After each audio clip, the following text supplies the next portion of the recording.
একই রকম আলুর দম খেয়ে খেয়ে যদি আপনারাও বোর হয়ে গিয়ে থাকেন তাহলে আজকের এই নতুন আলুর দমের রেসিপি আপনাদের জন্য। বাই দ্য ওয়ে, আমি আপনাদের Trisha, welcome to my channel Trisha tasty ট্রিটে। আর আজকে আমি বানাচ্ছি বাদশাহী আলুর দম। তাহলে চলুন শুরু করা যাক। বাদশাহী আলুর দম বানানোর জন্য আমি এখানে 1 কেজি ছোট আলু নিয়ে নিয়েছি। এটাকে সেদ্ধ করে খোসা ছাড়িয়ে নেব। এবার একটা কাঁটা চামচ দিয়ে আমি আলুগুলোকে এইভাবে একটু ফুটো করে নিচ্ছি, এতে মশলাটা আলুর ভেতরে খুব ভালোভাবে ঢুকে যায়।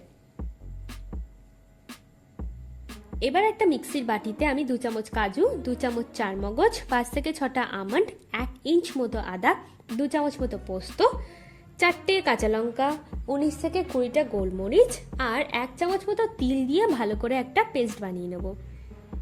এবার কড়াইতে বেশ খানিকটা তেল দিয়ে দিয়েছি আর তেলটাকে আমরা ভালো করে গরম করে নেব। এবার কয়েকটা আলু দিয়ে দিচ্ছি, দেওয়ার পর স্বাদ মতো নুন আর গোলমরিচ দিয়ে দেবো। দিয়ে আলুগুলোকে আমরা লাল লাল করে ভেজে নেব। দেখুন আলু ভাজা হয়ে গেছে। এবার আলুগুলোকে তুলে নিয়ে আমি বাকি আলুগুলোকেও সেম প্রসেসে ভেজে নেব।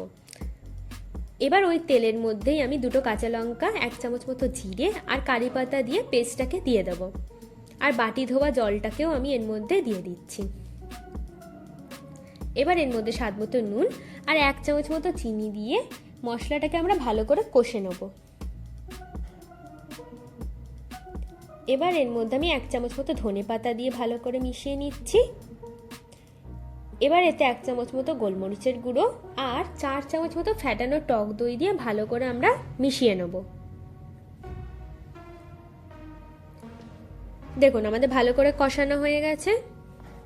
এবার আমি এর মধ্যে পরিমাণ মতো জল দিয়ে দিচ্ছি, দিয়ে ভেজে রাখা আলুগুলোকেও আমি এবার এর মধ্যে দিয়ে দেব।